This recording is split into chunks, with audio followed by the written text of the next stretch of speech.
All right, well, hello again, everyone. It is Thursday, June 7, 2018, and you are watching another edition of The Scooting Scholar, and of course, I am live, both on Facebook and on YouTube. And let's keep our fingers crossed once again that there is audio to YouTube. I believe there is, though. Anyway, thank you so much for joining me.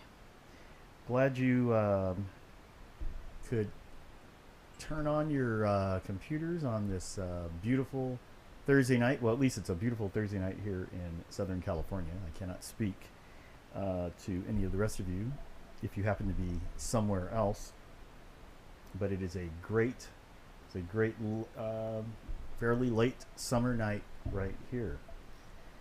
Anyway, I hope you've had a great week thus far, that you had a really nice weekend this past weekend, and I'm sure you are looking forward to the upcoming weekend, which begins, well, tomorrow afternoon. Maybe for some of you, it actually began today. For me, at least, I get a little bit of a reprieve from school. Uh, Yesterday was my final class of the semester, and of course, this upcoming week, the next few days, is probably my most painful time of the year, and that is when I have to do grading. I cannot stand grading at all, but it's some dirty work, I guess, that has to be done. Anyway, well, another big week in the news, of course, and if you haven't figured it out by now, I like to do this. This is just kind of my take on some of the things that I have found to be important over the past few days since we last talked together. So let's see what is happening in at least what I would consider my world over the last week. Well, I guess the first thing would be, this is Thursday, so 2 days ago was Election Day here in California and a few other states. I know Alabama was one of the states. I cannot remember some of the other states that had primaries on Tuesday, but definitely there was a big primary here in California on Tuesday. And one of the biggest issues in our primary, at least, was would there be would voters come out? I don't know if you know how California's primary system works. Even some of those of you who live here may not know exactly how it works, but unlike most other states, when it comes to partisan elections, when I say partisan elections, I'm talking about party politics. So Democrats and Republicans, those are usually the main two parties that we see here in the U.S. California still recognizes those parties, but when it comes to our primaries, the parties, it does not matter at the end of the primary who the top two vote getters are. So you can have the top two vote getters can be of the same party. We don't have it. It's not really like the playoffs where you have the winner of the American League or the winner of the Eastern Conference versus the winner of the Western Conference. No, what you have is just the top two vote getters in the primary election, then go to face off against each other in November. So one of the biggest fears in California was that, especially when it comes to the some of the congressional races, and those were congressional races that were taking place. There were some hot contests in mostly in Orange County. One of the biggest issues, or one of the biggest fears, was that Democrats would, because they had so many Democrats running against each other in the primary, that Republican voters would coalesce around one or perhaps two candidates, while Democrats, their votes would be split up among 10 or 12 different candidates for the same office. Well, as far as Democrats are concerned, that it wasn't as scary as they thought it would be, as this article from Politico the other day mentions that Democrats dodge California lockouts. So basically what happened is that the Democrats were able to, although they had a number of candidates that they fielded in each of those contests. There was one in northern Orange County, one in the coastal area of Orange County, which would be from, say, Huntington Beach down to I don't know, something like Huntington Beach down to about San Clemente. And then another one in southern Orange County, more inland and into northern San Diego County. That's where Darrell Issa, who is retiring, that was his seat, which 2 years ago he just barely held on to win. There was a fear that the Democrats would knock each other out and that you would have two Republicans at the top of the ticket in each of those races. Well, it did not happen. Democrats will be moving forward with a candidate in each of those races in November, and so we will see what happens then. So while it may not be the blue wave that people were talking about, definitely, or some people were even wanting to call it a blue tsunami, definitely we are seeing that there are some ripples in the currents that actually really both parties need to be aware of. So on the Republican side, just trying to defend their spot, and on the Democrats side, as they try to get the vote out in November. So that's what's happening there. I did vote. That's right, I did vote. And if you saw that little graphic I put up there, that was just showing you that I did vote this past Tuesday. Actually, something that I do, which I encourage everyone, if you have the option to do it, become an absentee voter. I cannot stress it enough. Become an absentee voter. There's my reasons for encouraging people to become absentee voters is that, number one, when you are an absentee voter, you get to relax and choose the issues that you want to vote on or not vote on at your leisure, and you can mail your ballot back in.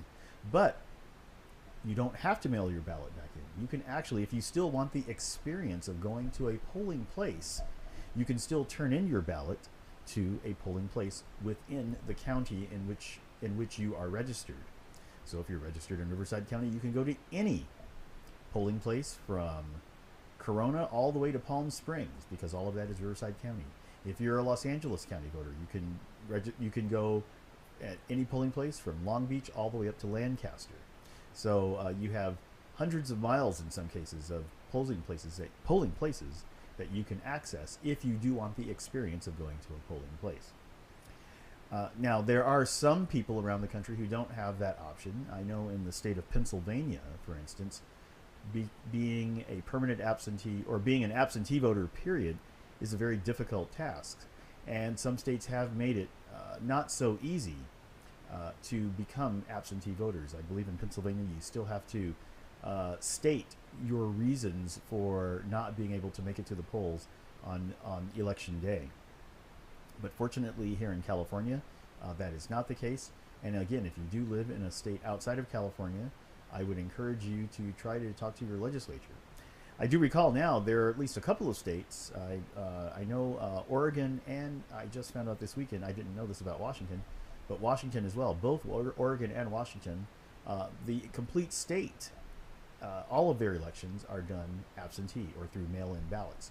But they do have voting centers where you can drop off your ballot if you either if you're too late or you just don't want to pay for postage. You can always drop your ballot off. So definitely, as far as I'm concerned, though, absentee is the only way to go. And if you haven't tried it, you are really missing out. And speaking of, let's see, what's my next graphic here? Speaking of elections, yes, speaking of elections, I don't know if you heard about this, but you know, this gentleman right here in my, if you recognize the logo there to my, over my right shoulder? Yeah, no, over my left shoulder. Yeah, it's but on the right side of your screen. You might recognize that logo as a Starbucks logo, and of course Starbucks has been in the news a lot over the last month. You might recall that last week, a week ago, the day after Memorial Day, Starbucks closed all of their stores for a few hours, at least in the United States. I think it was over 8,000 stores, to do some sensitivity training in regards, especially I guess in regards to race, in the wake of the incident that happened in Philadelphia back in April. Well, the CEO, the executive, the chief of Starbucks, his name is Howard Schultz. Well, Howard Schultz has decided that he is going to leave Starbucks. He's retiring from his position as the chairman as the chair of the board, CEO of Starbucks. He's leaving, and some are speculating that he might want to run for president. Now, Schultz does consider himself to be somewhat of a progressive, but he's a little bit different in that he's also a more of a fiscal, I guess you could say, fiscal conservative or fiscally responsible progressive. He's definitely not in the Bernie Sanders, Elizabeth Warren group of Democrats. And there was an interesting article that I saw on the Daily Beast just before going on today, which talks about Schultz and asks whether he should even be running, because as this author says, and the author here is that Gordon Resnick, and Sam. The authors are Gordon Resnick and Sam Stein. Both they surmise that no one really is excited about Starbucks founder Howard Schultz running for president. And one of the main reasons why they say that because of we're in the year 2018, well, it'll be 2020 by the time he runs. Things are very different now than, say, what Ross Perot did back in, those of you who might remember his campaign back in 1992. Right? So, as they say here, a Democrat running as a deficit scold, warning about the looming crisis facing Social Security and Medicare, is not the typical foundation for a modern presidential campaign. And they just feel that there's not enough excitement that would surround his campaign to make him a viable candidate. Now, one thing that could happen, though, that they say later on in the article, is that if there were enough people running, if it was quite a crowded field of people, of Democrats running, such as what we had in 2016, which perhaps did help Donald Trump rise to the top, is that you could have a similar situation where he now becomes the voice of reason with all the muddied waters. But we shall see. But anyway, Howard Schultz has decided to step down from Starbucks and is looking forward to, well, I shouldn't say looking forward, but quite possibly might be running for president of the United States. All right. I will say, though, that he has not officially said anything. The other thing I will say, if you go back to the top of the article, he said that, let's see if it's here. I can't remember now if I saw it here. It may have been another article that I saw. But basically, he is entertaining the idea. He has not given any commitments yet. So we shall see. All right. Third on my list. The third article on my list is, oh yes, okay. So as you know, the president had he always seems to have some sort of kerfuffle of the week, doesn't he?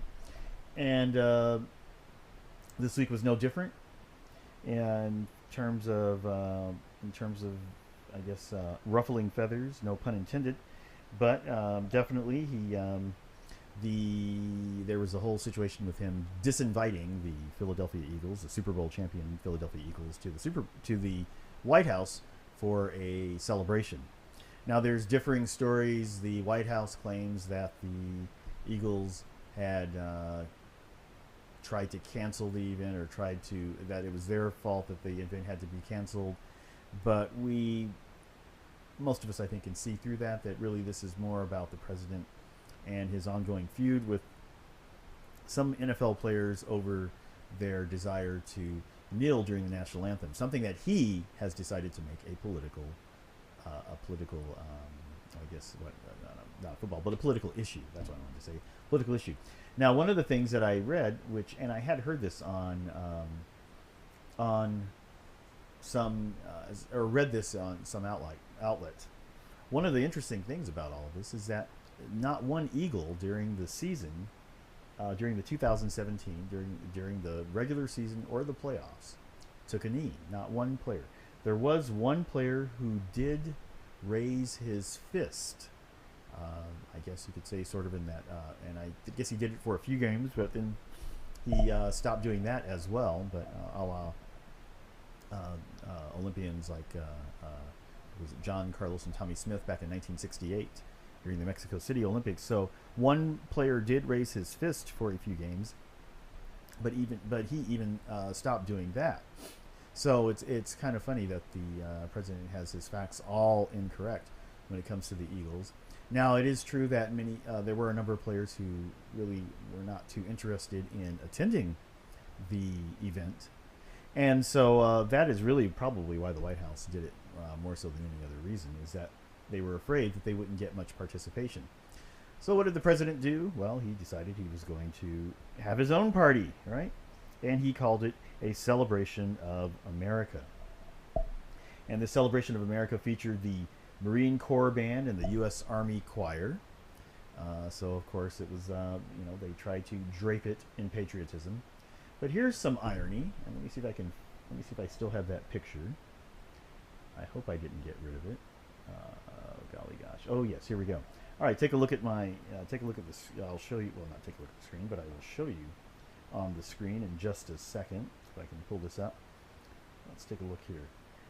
Pretty funny, actually. You might have seen this shared with your some of your Facebook friends. Might have actually shown this as well. But you can see that there was actually one guy who was there amongst the people who gathered for this celebration of America, who himself did take a knee during the national anthem. Now, whether he was trying to make a statement, whether he was trying to be funny, whether he was actually serious, about what he was doing, we will never know, because as the person who tweeted the photo says, he left right afterward and did not want to talk. So we don't really know who he was or what his reasons for doing it, but we do know that definitely someone did take a knee. Someone else highlighted the fact that it appeared that the president didn't even know the words to God Bless America, which I guess who was it? The U.S. Army Choir, right? The U.S. Army Choir sang. Well, I guess they sang it probably to the Marine Corps Band, but he really didn't know the words, sort of like when he called what was it, 2 Corinthians, or was it 2nd Chronic, or 2 Corinthians, or 2 Chronicles? I guess it was 2 Corinthians, I believe. He didn't, he didn't even know that we call it 2nd Corinthians. But anyway, so not really sure if he even didn't seem like he even knew the words to God Bless America. I'm not even sure if he knows the words to the Star Spangled Banner, to be honest with you. But anyway, nevertheless, there was a there was a celebration, the celebration of America, which took place on the White House lawn. They say that the attendance was, I don't know if they produced any numbers for how many people attended. I know the National Park Service definitely does no longer gives numbers. But one of the things that I did take down in my notes, let's see, one of the things it said here is that most of the folks seemingly that were there were not necessarily Eagles fans. So the Eagles fans decided, because it's not that far from Washington Philadelphia down the what is that, highway, Interstate 95, I think it is, down to Washington. So not that many fans really made the trip down, since the Eagles weren't going to be there. But they said that there were a couple of Congress, U.S. representatives. There are a couple of members of Congress from the state of Pennsylvania, but ironically, neither of them represents the Philadelphia area. So that was something else to take note of. So was it a success? Well, I'm sure if the president has any way of spinning it, he thought it was a great success, but definitely it wasn't the kind of celebration that people had expected. Which, of course, begs to ask the question, is it really necessary for teams to even visit the White House? I know that both LeBron James and Steph Curry have gone on the record saying that whichever team wins the NBA title, neither team is going to go to the White House, even if invited. And so I'm sure to save face and go and not have to be rejected for an invitation, the White House is not going to extend an invitation in the first place. But really, is it really all that? Is it really all that necessary? I guess it's kind of fun, but to be honest with you, most people tend to celebrate in their cities, right? So when the Eagles won their championship after never having won a Super Bowl, and after having only won I believe just one NFL championship, and that was 1960, the fans took to the streets, and there was a big parade later that week. That's really where the celebration took place, was right there in their backyard. I can still remember that Lakers championship. I guess it was what, 2008, maybe?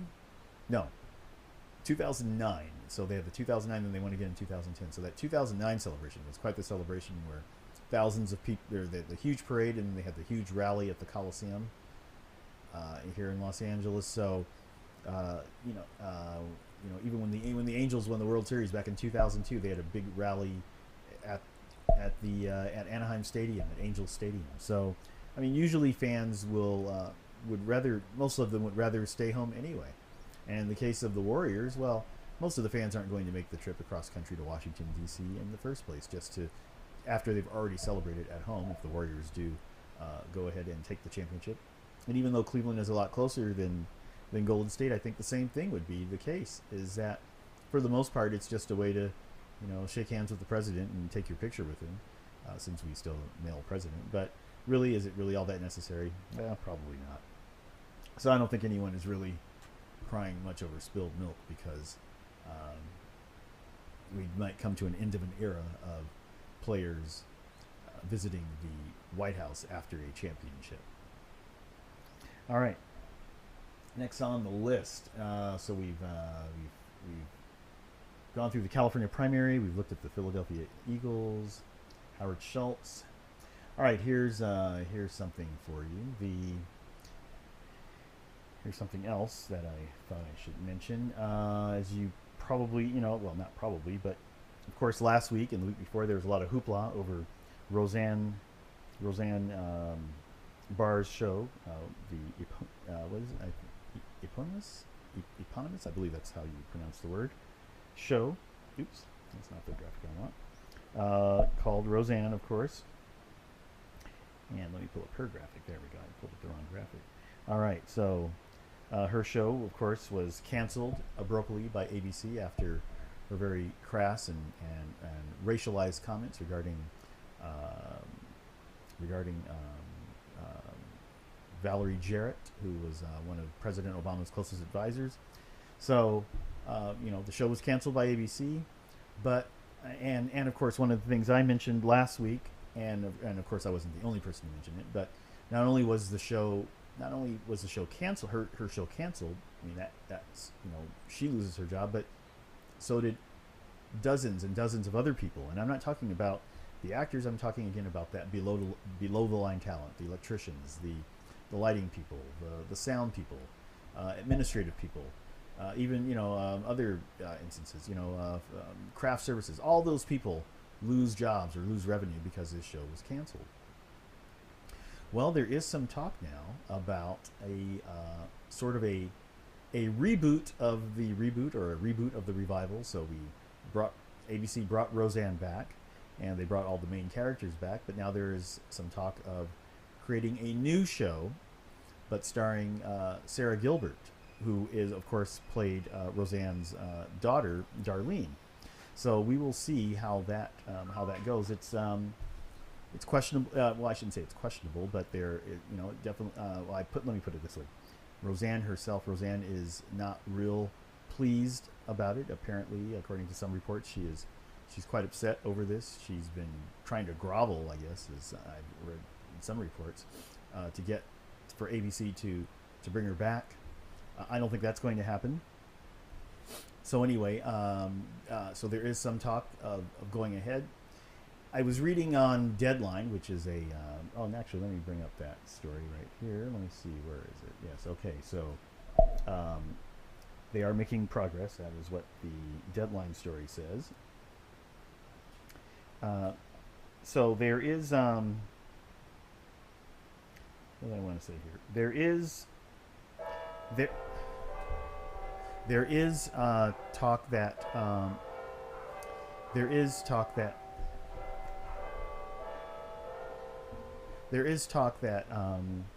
that Roseanne, that her show will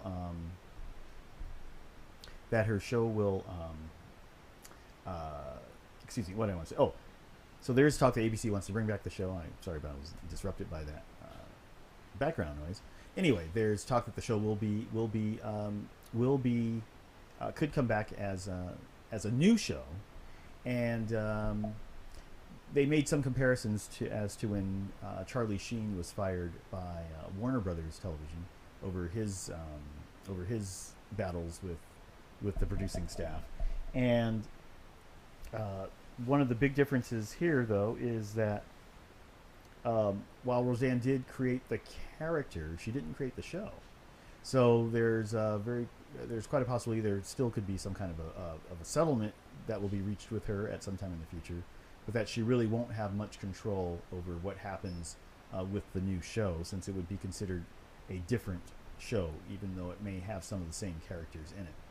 But of course, while she did create the character Roseanne, which is based off of her stand-up routine, she didn't create the other characters, such as her husband Dan, or again her daughter Darlene, or any of the other her sister, and any of the other characters that may have been in the series. So we will see how that progresses as ABC moves forward with a new show. Now, one other question I did want to pose, though, is as I was reading further, I did discover that not only has ABC canceled the show, which I think was the right decision. I discovered that Hulu has also scrubbed the series from its streaming service. And I'm not so fond of that decision. While I do feel that like I said, I do think that the network made the right choice in canceling the show because it's a current show. This is her star. This is something that she did, and so I think she should be punished for it. But scrubbing the show from streaming services, I don't quite feel that's quite the same thing. To me, it's almost like a library taking out books because they disagree, because they're, well, not disagree, but because someone has done something egregious, so therefore no one will have access to the past. As one commenter said on one of the articles that I read, you can't erase history. I felt the same thing about the Cosby Show. While again, I do not at all endorse what Bill Cosby, the type of actions that he participated in,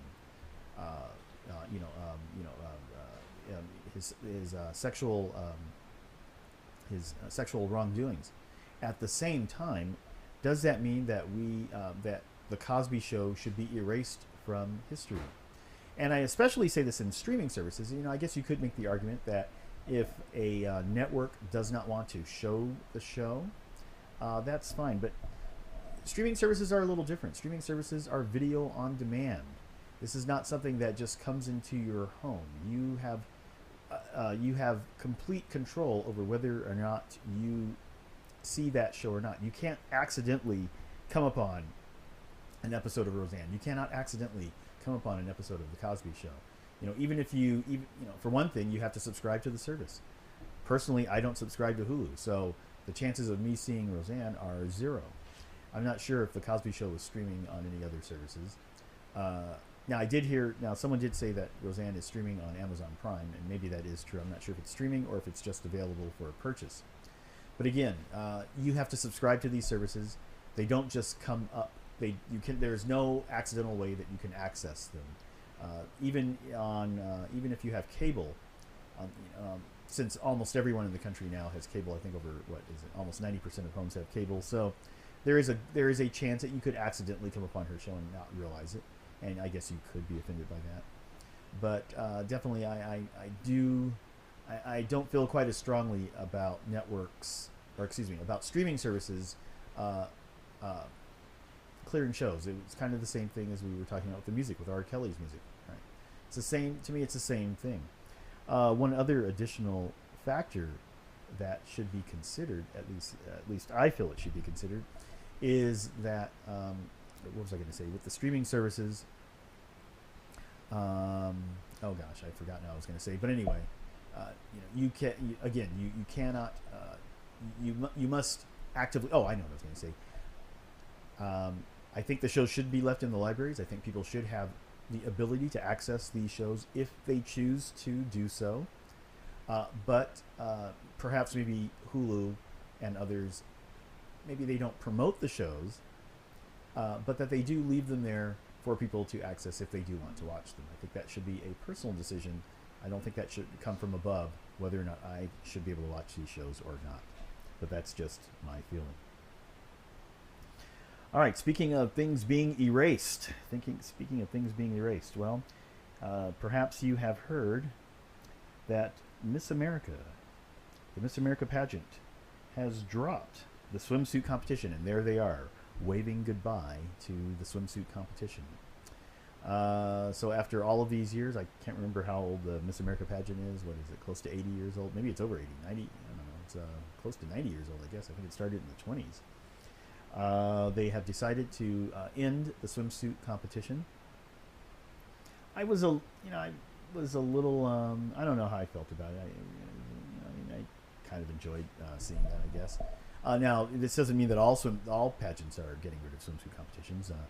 The Miss USA pageant is still holding on to theirs. But I did read an interesting article, and I guess, let me see if I can find it. I should have left it up on my tabs here instead of closing it out. But one of the things that one particular former contestant, I'm not sure if she was a oops, that's not what I want. I'm not sure if she was a Miss America pageant contestant, or if she was just a pageant contestant, or if she actually was a winner. Let's see if I can find it. Let's see. Let's go here. But one of the things that she said, oh shoot, I'm still, okay, here we go. That's images I want to get. All right.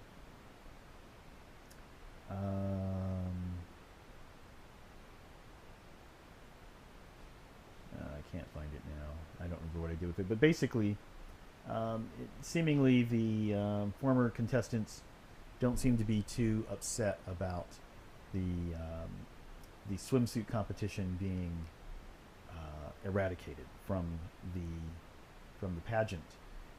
And of course, if you have watched Miss America pageant, you know that Miss America is more than just about the most beautiful woman, which, well, I'll leave it at that. It's more about not just about the most beautiful contestant, but it also has a talent component. It also has there's a talent component, and in addition, it's also about scholarships, right? The Miss America pageant winner also receives scholarships. So it was all about getting women education as well as showing their beauty. And the funny thing is that for many years, the Miss America pageant always had the contestants wear a one-piece bathing suit, and that's part of what they had to wear. And then in later years, in the last, I don't know, 15, 20 years or so, they decided to go to a two-piece, such as the way the Miss USA, Miss Universe contestants would do. And I think that was to compete with them, because people were saying that the Miss America pageant was beginning to feel somewhat irrelevant. So it's, but you know, as we are in this age of Me Too, I guess that is one of the reasons why the pageant is getting rid of the swimsuits. Now, it could be a way of trying to make themselves seem more relevant by cutting out the swimsuit portion. But like I said, I just wanted to see if I can find that article. I cannot. Oh, it was on Vox. That's what it was on. So I can find that Vox story, just to tell you what she had to say. Gosh, I have so many tabs here. Well, anyway, I mean, I guess I gave you a pretty good synopsis, but basically, oh, here we go. This is a former contestant. So her name, this is one, Mallory Hagen, but actually this is not the one I wanted. The other one was talking about basically that the Miss America swimsuit portion was not so much about who looked the best necessarily, but she felt it was more about body shaming, and that they had a very strict unwritten code for what a Miss America, I guess, what her figure should be. in terms of her body type. One of the things that this person mentioned, and like I said, I want to find it, so it wasn't in Vox, is that the Miss America, oh gosh, let's see, man, I can't find it. Anyway, but that the in the Miss America contest, the the um, the contestants were, they something like if you had a more muscular body type, if you looked more like a Ms. Fitness, for instance, that really was kind of frowned upon. They wanted, I guess, there was something that they wanted, and oh, here we go. Her name, this is Antonia Okafor, I think it's her name, Antonia Okafor, and let me see if I can find her. Yes, here we go. So Antonia Okafor, this is the article I was looking for, and I'm sorry for taking so long to find it. But Antonia Okafor talks about how this is actually on NBC News. So she just says, I didn't mind the swimsuit competition when I was in pageants, but it was used to body shame us. And so she goes on to talk about, there was a section here where she talked about the body type, and then we can see a picture of her. And I don't know if she, so I don't know if this person actually, I don't know how far she got. It looks like she was a Miss Dallas. But as you can see here, it says, as I continued to prepare to appear before hundreds of people in a bathing suit, I learned more about what was expected. A muscular build wasn't celebrated. Large breasts were something that could be easily purchased months in advance, and stick-thin arms were the pageant girl ideal. So basically, she was just saying that they had a particular ideal. Doesn't necessarily mean that. Really, basically, it sounds like they wanted was Barbie as the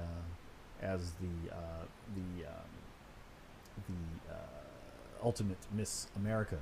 So we'll see how this affects them. I'm sure if it affects ratings negatively, that could be a problem. On the other hand, it may have a very positive impact as well. And like I said, I'm kind of on the fence about it. It doesn't really matter to me one way or the other. I don't really watch I never watched the Miss America pageant anyway. I used to sometimes watch I can remember the first Miss USA that I watched way back in 1975. Summer Bartholomew from California. She was from up north. She won.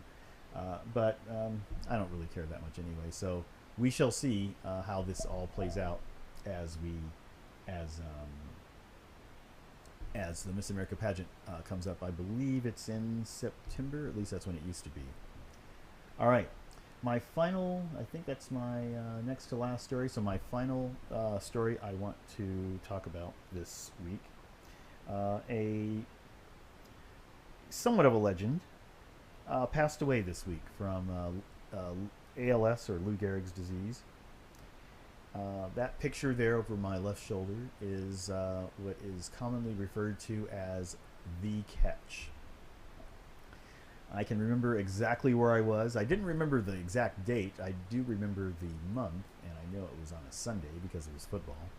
But January 10, 1982, that was the catch that was made by Dwight Clark, number 87 of the San Francisco 49ers, as the 49ers, although I think they were probably favored because they were the home team, but it started a dynasty.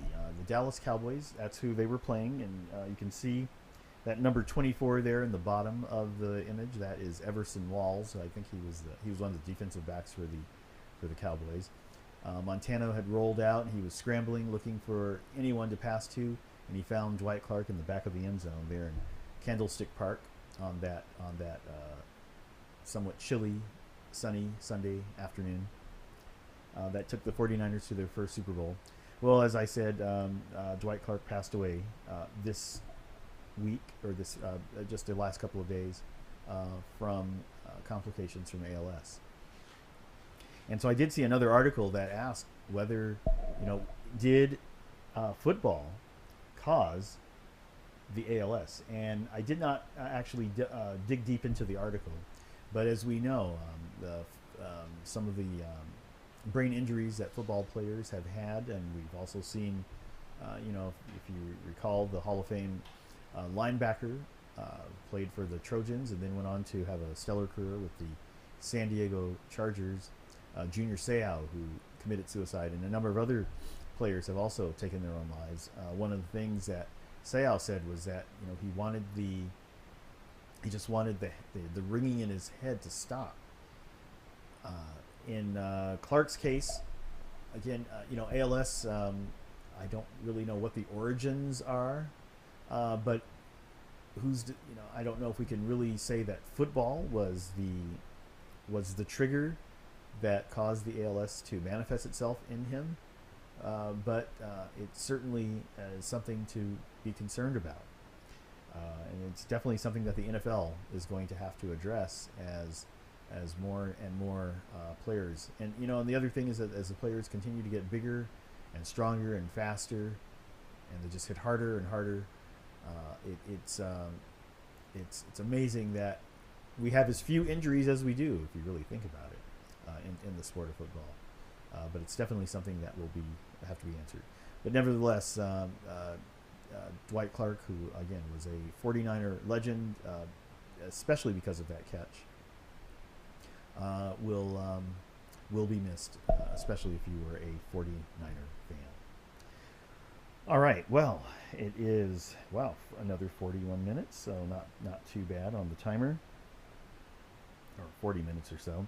Anyway, let me erase this picture here. All right, I just want to say thank you so much for spending a few minutes with me. Remember that you can, and this is something I keep forgetting to do, a few things I keep forgetting to do, some housekeeping things. Number one is, tell your friends, have them subscribe, have them like the page, The Scooting Scholar, on Facebook. So you can just go to facebook.com/The Scooting Scholar, and next week I'm going to have some signs put up I'll put up some graphics for that. You can also go to YouTube. There, I guess if you just type in The Scooting Scholar, you'll find the archives, but it's also there with Richard J. Lawrence, I guess the Richard J. Lawrence channel on YouTube. I also have the ScootingScholar.net, and if you go to the ScootingScholar.net, all one word, well, the Scooting Scholar, and then .net /live, you will see the most recent episode posted. I link to that right after the show is over. I still haven't gotten to the point where I can do what I would call the triple cast, where I can show all three at the same time. But basically, the ScootingScholar.net /live is just a simulcast of the Facebook feed. But anyway, all three of those are available to you, and I'd love to have just to keep growing the channel. I had a pretty good viewership last week, so I thank all of you who did watch last week, even if you just spent a couple of seconds watching. But let's keep it up. And then let's see, what else did I want to mention? Oh yes, and of course you can also follow me on Twitter. I am RJ Lawrence, RJLAWRENCEJR. I'm at RJ Lawrence JR. What am I talking about? Or if you go to twitter.com/RJ Lawrence JR, that's what I wanted to say. You can find me on Twitter, and someday I hope to make this a more interactive type of affair. And of course, that probably would mean that we would go much longer. At some point, I do want to have another computer or a tablet here so I can read. I would love to see live questions from the audience, I guess both on YouTube and on Facebook, if possible. But we haven't gotten to that point yet. But post anyway, and I will try to address those questions or comments that you might have, and I'll bring them up the following week. How about that? Anyways, we come to an end. As I always say, remember that things always balance out, so never lose hope or faith. You might be down today, but you will be up tomorrow. And as always, don't worry about what others are doing. Don't try to be better than someone else. Just be the best person that you can be. And so with that, I just want to wish you a super duper weekend, and I look forward to seeing all of you here next Thursday at 8 o'clock, 8:05, 8:10, whatever time I can get things going, but I look forward to seeing all of you here on with me at that time. All right, thanks a lot, and I've got to scoot.